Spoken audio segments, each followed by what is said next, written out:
Opinion time to disband the UN. An anachronistic institution past its expiration date. The United Nations has outlived its usefulness. What began as a noble experiment in 1945 to prevent another world war has devolved into an ineffective, expensive, and increasingly authoritarian body that serves the interests of dictatorships while betraying its founding principles. Recent discussions around restricting media freedom, combined with the organization's fundamental structural flaws and demonstrated failures, make clear that it is time to consign this World War II relic to history. The UN was conceived in the context of World War II, and its structure reflects the victor's priorities from 80 years ago. The Security Council's 5 permanent members, the United States, United Kingdom, France, Russia, and China, were chosen based on who emerged triumphant in 1945, not on current global realities. This explains why economic powerhouses like Germany and Japan, despite being the world's third and fourth largest economies, lack permanent seats. India, the world's most populous nation with 1.4 billion people and the world's fastest growing major economy, was excluded due to Nehru's misguided policy that prioritized ideological purity over practical influence. Rather than continuing to lobby for inclusion in this fundamentally flawed and exclusionary system, India and other nations must recognize that the Security Council's design itself is irredeemably broken and the entire structure needs to be dismantled. The world has changed dramatically since 1945, but the UN's power structure remains locked in a bygone era when colonial empires still existed and nuclear weapons were in their infancy. The General Assembly's one country, one vote system represents perhaps the most democratically perverse arrangement in international relations. An Indian citizen's vote carries 12,800,000 the weight of a Vatican citizen's vote in UN deliberations. Tuvalu's 12,000 residents have the same institutional voice as the world's most populous nation with its 1.4 billion people. This means countries like Nauru 10,000 people, San Marino 34,000, and Palau 18,000 wield identical voting power to nations with hundreds of millions of citizens. In any genuine democratic system, representation would be proportional to population. Instead, the UN has created a system where microstates can form coalitions to outvote countries representing billions of people.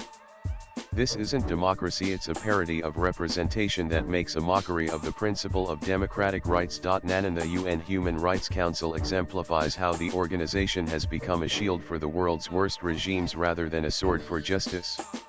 China, Russia, Cuba, Pakistan, and other serial human rights violators have repeatedly secured seats on this supposedly principled body. Countries like Saudi Arabia, China, Egypt, Cuba, Eritrea, and Somalia, all systematic violators of fundamental rights, have used their council membership to protect each other from accountability while systematically targeting democratic nations. From the council's founding in 2006 through 2019, it passed not a single resolution condemning China, Cuba, Pakistan, Russia, or Uzbekistan for their human rights violations. The Council has failed to meaningfully address systematic oppression in Islamic regimes, from Iran's brutal crackdown on women protesters to Saudi Arabia's public executions and suppression of dissent. Meanwhile, democratic Israel faces more condemnations than all authoritarian regimes combined. The organization's bias extends beyond mere rhetoric. UNRWA, the UN agency supposedly providing humanitarian aid to Palestinians, has been repeatedly exposed for employing Hamas operatives and allowing its facilities to be used for terrorist operations. The UN has been actively complicit in human rights abuses by providing international legitimacy to the perpetrators. And beyond its structural biases, the UN has been plagued by operational scandals that would be unacceptable in any accountable organization. UN peacekeepers, supposedly deployed to protect civilians, have committed widespread sexual abuse in the Democratic Republic of Congo, Haiti, and Central African Republic, with hundreds of documented cases involving minors. The organization's immunity provisions have created a culture of impunity where UN officials and peacekeepers escape prosecution for serious crimes. When scandals emerge, the typical response is internal investigation followed by quiet transfers rather than meaningful accountability. The Rwanda genocide stands as perhaps the most damning indictment. UN peacekeepers had advance warning of the planned massacres but were ordered not to intervene, leading to 800,000 deaths while blue helmets stood by as witnesses rather than protectors. And the UN's incompetence has only accelerated in recent years. During the COVID-19 pandemic, the World Health Organization's deference to China's misinformation campaign cost countless lives by delaying global response and parroting Beijing's false claims about human-to-human transmission. When the Taliban seized Afghanistan in 2021, the UN proved utterly powerless to protect women's rights or influence the regime's medieval policies, despite decades of involvement in the country. The organization's response to Myanmar's military coup has been equally feckless. Despite overwhelming evidence of genocide against the Rohingya and systematic oppression following the 2021 coup, the UN has managed little more than strongly worded statements while the military junta consolidates power and commits atrocities with impunity. These failures demonstrate that when faced with determined authoritarians, the UN's elaborate procedures and diplomatic protocols amount to organized impotence. While pandering to dictator and Islamic regimes, the organization has also served as a handmaiden to Western imperialism. The 2011 intervention in Libya exemplifies this perfectly. The UN Security Council authorized a no-fly zone to protect civilians, but NATO forces used this mandate to orchestrate regime change, deposing Muammar Gaddafi to serve France's colonial interests in accessing Libyan oil and gold reserves and preventing North Africa from moving away from the franc. The result was predictable chaos. Libya descended into a failed state with competing militias, open slave markets, and mass refugee flows across the Mediterranean. The UN's responsibility to protect doctrine became a convenient cover for Western powers to pursue their imperial ambitions while devastating the very populations they claim to protect. And the UN's 2025 budget stands at $3.72 billion for regular operations, with an additional $5.5 billion for peacekeeping operations. Yet the organization faces a severe funding crisis, with only $1.8 billion received against $3.5 billion in regular budget assessments of 50% or shortfall. Member states owe $2.4 billion in unpaid assessments, demonstrating the lack of confidence in the institution even among its supposed supporters. A preliminary review identified more than 3,600 unique mandates for the Secretariat alone, creating a Byzantine bureaucracy that excels at process but fails at results. The organization has become a self-perpetuating administrative behemoth that prioritizes its own survival over effective action. And despite 8 decades of UN operations, the world currently faces the highest number of violent conflicts since World War II, with 56 active conflicts involving 92 countries.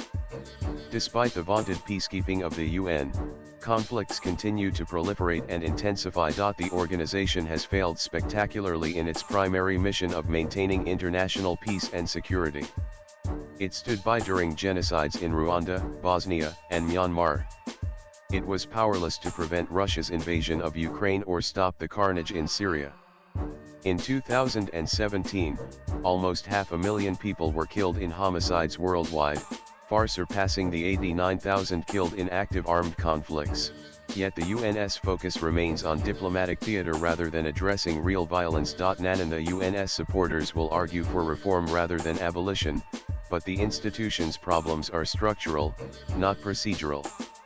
The Security Council's veto system ensures that meaningful action on major issues remains impossible.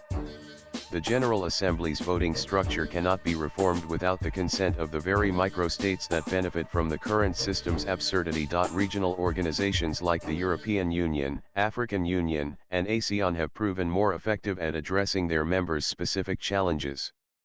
The UN Organization of American States have successfully used mediation and preventive diplomacy to resolve conflicts, demonstrating that smaller, more focused institutions can achieve what the UN cannot. Instead of pouring billions more into this failing institution, the world's democracies should create new, genuinely representative international bodies based on population and economic contribution. Let the authoritarians and microstates keep the UN's headquarters in New York as a museum to multilateral failure, while serious nations get on with the business of actual cooperation and conflict resolution. Nanan, the UN was born from humanity's noblest aspirations after history's most devastating war. Those aspirations deserve better than an institution that has become a playground for dictators, a shield for human rights abusers, and an obstacle to effective international action. After 80 years of disappointing performance and hundreds of billions in wasted resources, it is time to acknowledge that this particular experiment in global governance has failed. The world needs international cooperation more than ever, but it doesn't need the United Nations. Let us build something better, more democratic, more effective, and more worthy of the challenges facing humanity in the 21st century. The first step is admitting that the UN, like the League of Nations before it, has become an impediment to the very peace and cooperation it was meant to foster. Swipe left for next video. It is time to consign this World War II anachronism to history and build institutions fit for the modern world. Sankrant Sanu is the CEO of Garuda Prakashan and tweets at Sankrant.